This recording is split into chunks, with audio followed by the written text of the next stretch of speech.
I need my phone so I can call my lawyer! A mother told police it was just a tragic accident. She said she didn't realize how hot the room had become. She said she simply forgot to check on them.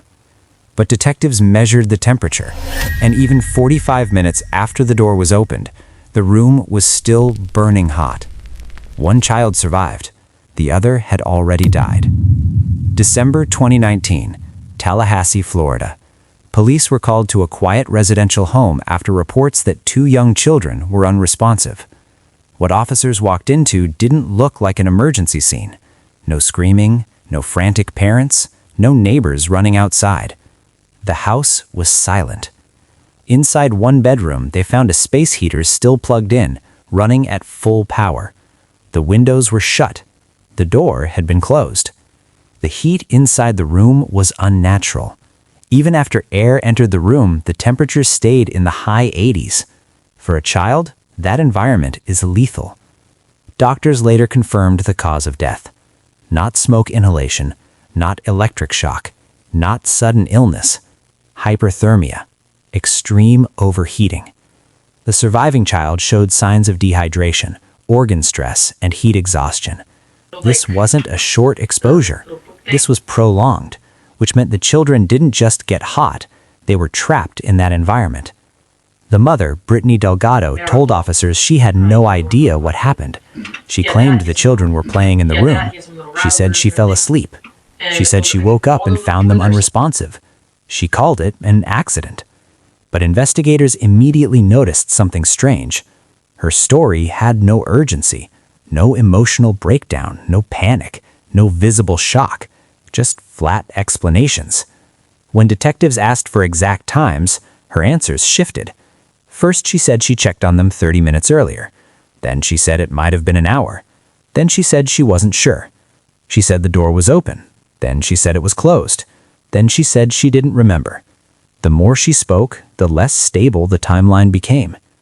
Detectives then confronted her with the physical evidence. They explained that for the room to stay that hot after being opened, the heater would have needed to run continuously in a sealed space, which means someone closed that door and left it closed. This wasn't something children could accidentally create. A child doesn't build a heat chamber. An adult does. When asked why the heater was on in the first place, Brittany couldn't answer. When asked why she didn't notice the heat, she blamed exhaustion.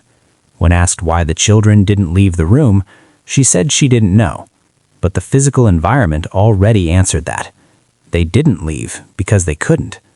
The surviving child later gave one critical detail. They said the door had been shut from the outside. That single statement destroyed the accident narrative, because now the story wasn't about forgetting, it was about leaving. Forensic experts reconstructed the environment. With that heater, in that room size, temperatures could rise above 100 degrees Fahrenheit in minutes. Children can't regulate heat like adults. Their bodies shut down faster. They lose consciousness quickly. Organ failure follows. This isn't peaceful. It's torture by temperature.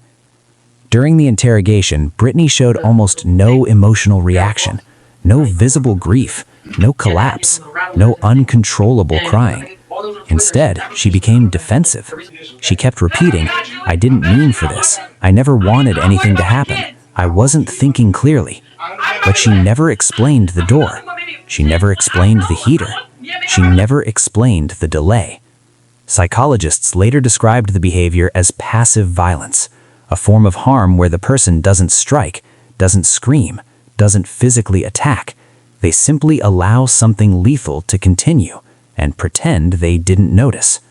It looks like neglect, but functions like intent.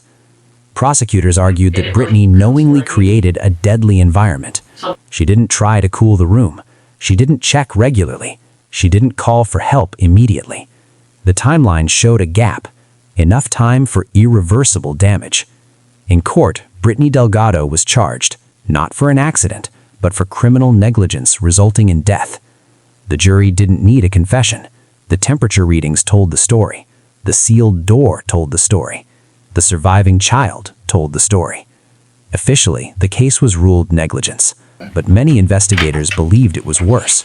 because neglect doesn't explain closing the door, leaving the heater on, ignoring obvious danger. Those require awareness. Those require choice. And that's the most disturbing part. There was no weapon, no blood, no visible violence, just heat, time, and silence. So here's the real question. Was this truly an accident, or was it a quiet form of intentional harm? And how many crimes look harmless on the surface until you check the timeline, measure the temperature, and realize someone didn't just make a mistake, they made a decision.